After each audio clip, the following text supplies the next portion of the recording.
मामा जी का जन्म कहाँ पे हुआ था और यहाँ पे क्यों आए ऐसा? मामा जी एक महापुरुष थे। मामा कृष्ण जी का जन्म एक निवारी कला में हुआ था।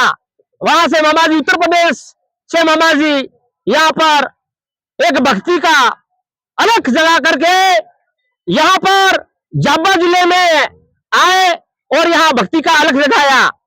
झाबुआ, रतलाम, इंदौर, गुजरात, राजस्थान, मध्य प्रदेश चारे खंड में मामा जी का डंका बजाया और मामा जी ने एक अलख जगाई और भक्ति का दल खड़ा किया। और इस दल में सारे खंड सौदे भवन के देवी देवता और साधु संत ने मिलकर के मामा जी का एक नाम यहाँ पर भक्ति में अलख जगा करके चारे खंड सौदे भवन में हमारा भक्तों ने भेड़ा करने विचार करने वसुआने ने कीधु ए छोरे तमे भक्ति ना मार्ग पर आओ, भक्ति करो तमे।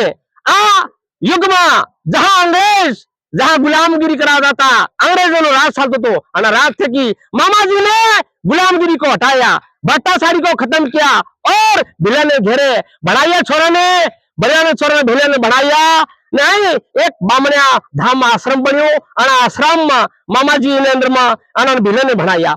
भिले ने कीधु कि भेल तमे भोळा छो एवा भोळा दयाळु छो, थोड़ीक दया करजो, तमे भेळा रहो, भक्ति करजो। हमारे हवड़ा ने भक्त भजन ने आ मामाजी नी संत साधु नी भक्ति ना जोत जगाड़े ने एना मेला में मळ्या आना नाम ने हमें उजवणी कर्या छे। बामणा धाम में मामाजी ना धाम में मामाजी एक संत नी भक्ति अलग जगाड़े ने एक आत्मा ना जोत जगाड़े ने जीव जी नो शाप कर्यो एना शाप ने माथे आवड़ा भेड़ा था ने हमें आज उजवणी कर्या छे बामणा धाम में। भले मामाजी की, भले मामाजी की, भले मामाजी की।